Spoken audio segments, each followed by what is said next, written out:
Seorang wanita yang berstatus residivis ditangkap polisi karena menyekap perempuan lain. Korban disekap dan diperlakukan layaknya budak karena tidak mampu melunasi hutang 2 juta yang berkembang menjadi 28 juta rupiah dengan modus koperasi.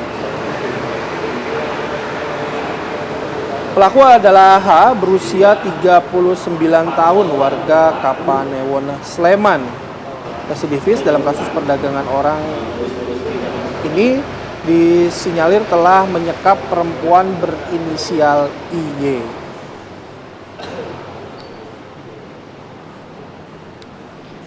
Baik, untuk mendalami mengenai hal ini, kita akan bergabung dengan Kombes Pol Yuswanto Ardi, Kapolresta Sleman. Selamat pagi, Assalamualaikum Pak Kapolres.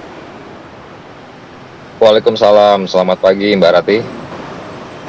Ya, Pak, ini karena hutang akhirnya pelaku tega menyekap begitu ya korban. Sebenarnya kronologi dari kejadian ini seperti apa sih Pak?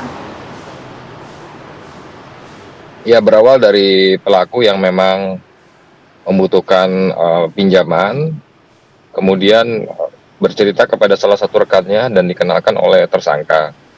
Dan lalu dengan jaminan berupa KTP dan akte kelahiran, tersangka meminjamkan kepada korban sejumlah uang.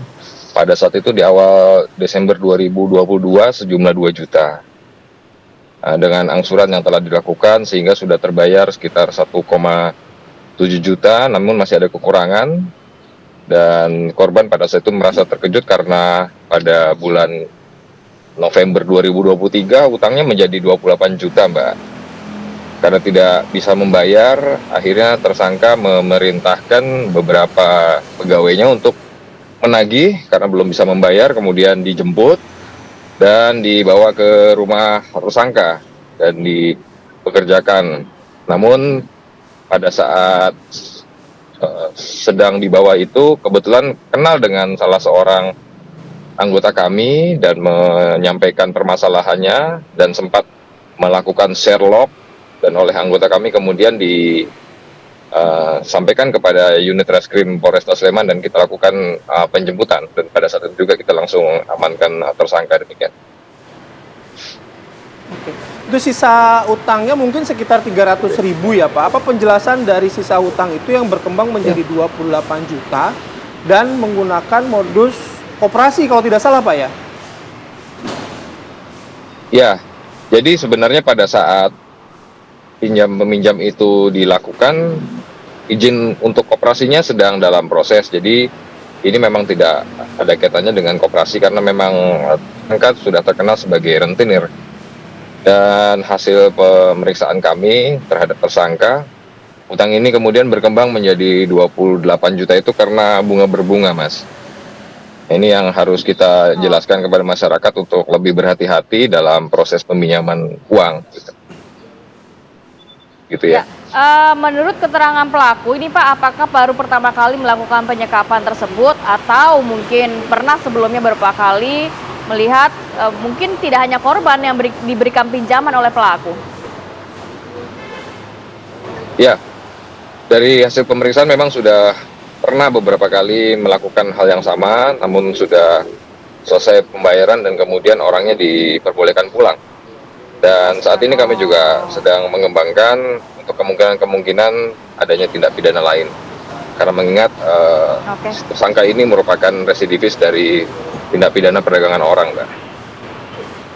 Di tahun 2000. Nah, perlakuan yang diterima oleh si korban IY ini seperti apa Pak? Kalau tidak salah kan diajak rumahnya disuruh bekerja begitu ya? Ya, jadi untuk perlakuan sebenarnya tidak sampai dilakukan penyiksaan dan sebagainya, namun demikian dipekerjakan tapi tidak memperoleh bayaran atau gaji yang jelas begitu. Pak, kalau melihat pelaku ini Itu adalah saja. seorang residivis dan beberapa kali pernah melakukan penyekapan, lantas apakah juga diberikan pasal berlapis terkait kasus ini Pak? Ya, kita nanti akan terus dalami dan pelajari untuk proses, cara, dan tujuan dari pelaku untuk melakukan aksinya ini, sehingga apabila memungkinkan dan akan kita selalu koordinasikan dengan ahli, apakah ini bisa kita dalami lagi untuk dilakukan penyidikan ke arah yang lebih jauh. Dalam hal ini barangkali Baik. kita akan kenakan di pasal TPPO gitu ya. Baik, terima kasih banyak Kombes Pol Yuswanto Ya. Ardi, Kapolresta Sleman sudah berbagi informasi dan waktunya. Selamat beraktivitas kembali Bapak. Assalamualaikum. Waalaikumsalam, selamat pagi.